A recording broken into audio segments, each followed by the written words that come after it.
Came across Indian cuisine quite by accident. It was my sister's wedding, and I simply got an invitation in the mail. Please come to my wedding in New York City at such and such a time.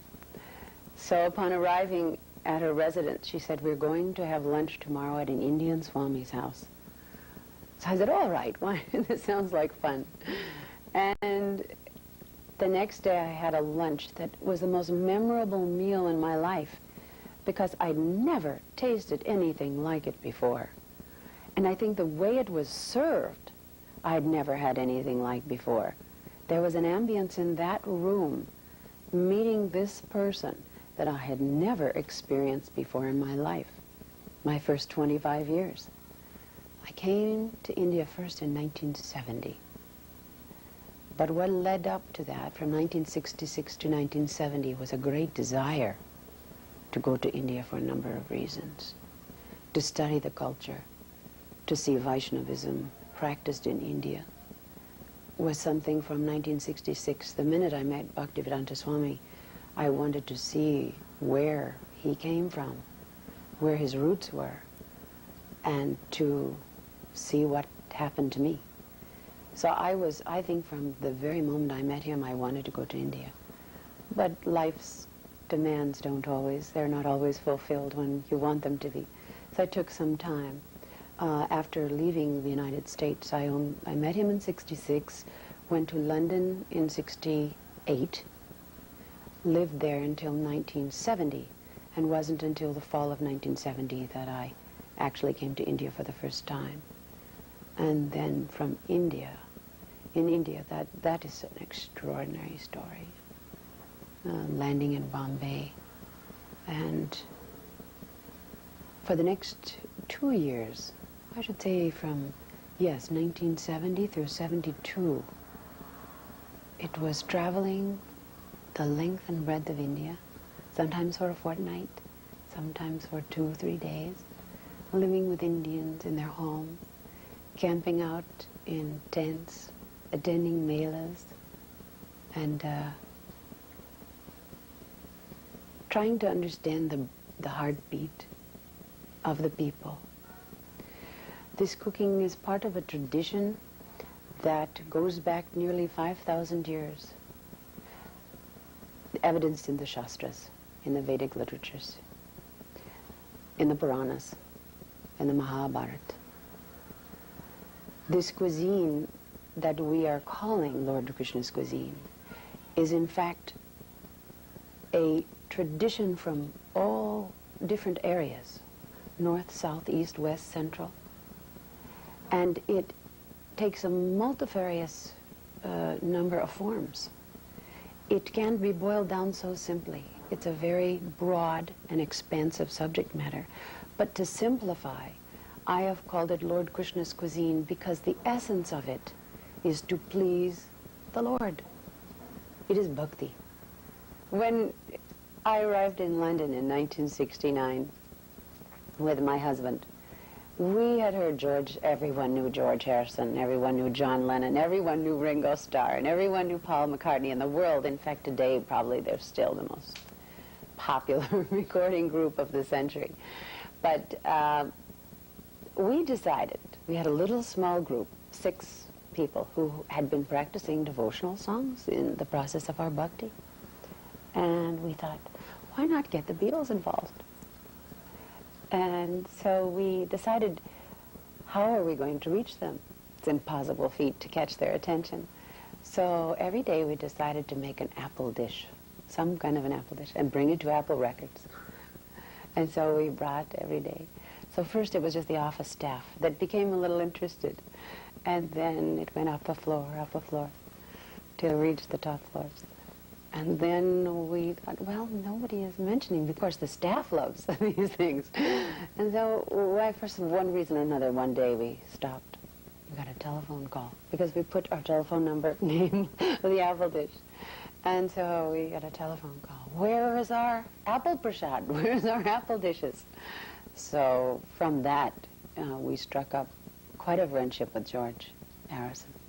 And of course, in the course of time, he had us sing, and Ranita said, I want to record. So we did a 45 first.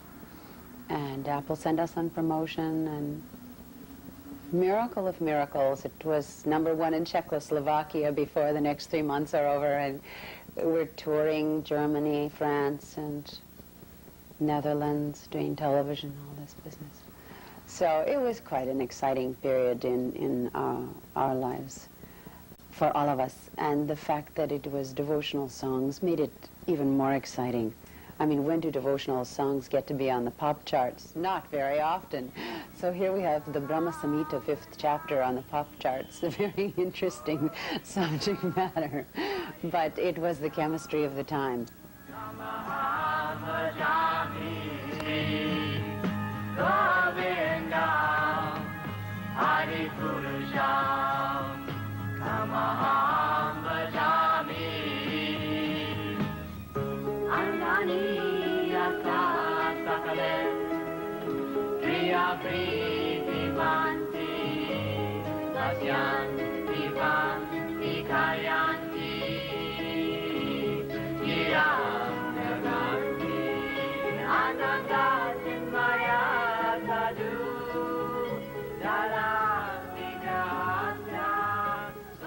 I first met Indira Gandhi in 1972, and that was through a then Member of Parliament, Dr. Janmira, a dear friend.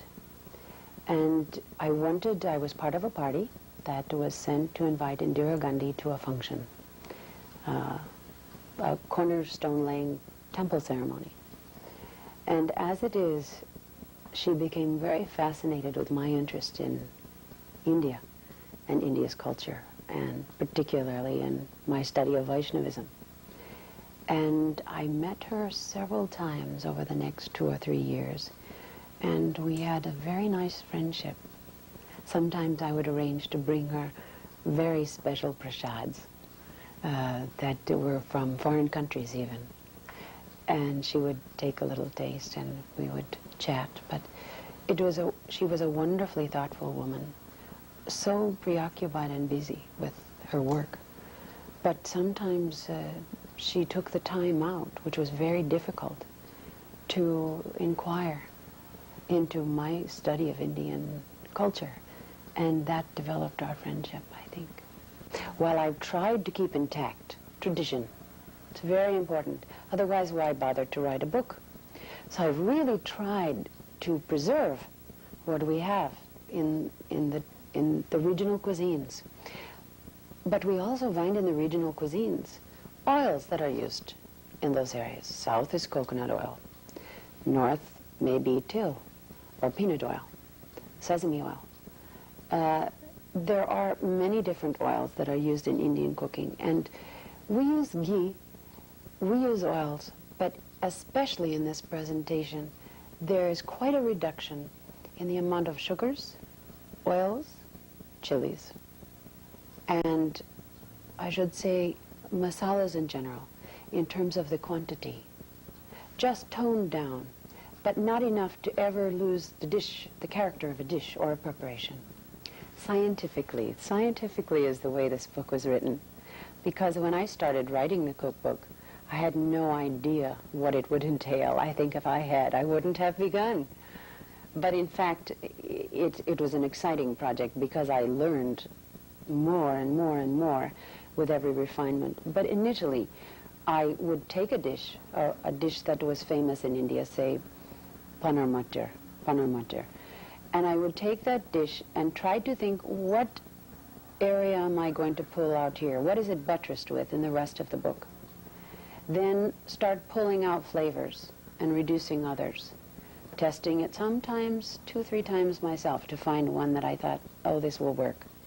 Then I would have 2 kinds of recipe testers test the dish, a total novice and an experienced cook. See what they did with the recipe the way it stood. Find its weak points, find its strengths, and then write it again. So at least they were written 2-3 times. This is a perfect time for this kind of cuisine to be presented to the Western world. Not only America, but everyone is so much fascinated by health. This is the decade of health. The 70s, the 60s, the 50s, the 40s, they all led up to now. And the burgeoning interest in fresh produce, in grains, in legumes, in seeds and nuts are undeniable. It's not only on the coasts, New York, Los Angeles, and Washington and Seattle, and crisscrossing down to Miami and up to Vancouver. It is in Middle America. It's throughout the country. People want to eat healthy. And not only vegetarianism 10 years ago, it was still a laugh. But now many people are adopting a vegetarian diet for a number of reasons, health being one of them. So I am very excited to see this book come out at exactly this time. This book is a stepping stone for a lifetime presentation of Indian culture and Vaishnav practices. I feel that this is just the very beginning, even though it took a long time. I now work with an association in Reston, Virginia. That's whole goal is to present the Vaishnav culture to the Western world. I want to see a museum of the highest quality presented in the capital city of our country one day, so that people can come and study with wonderful audio visuals. This is just a beginning, and by working for Bhaktivedanta Swami and trying to carry on his tradition, I feel that there's no limit. Lord Krishna's Cuisine, The Art of Indian Vegetarian Cooking by author Yamuna Devi, has received rave reviews from book critics and culinary critics the world over. The book, published by Bala Books and Dutton, is now available in your local bookstore.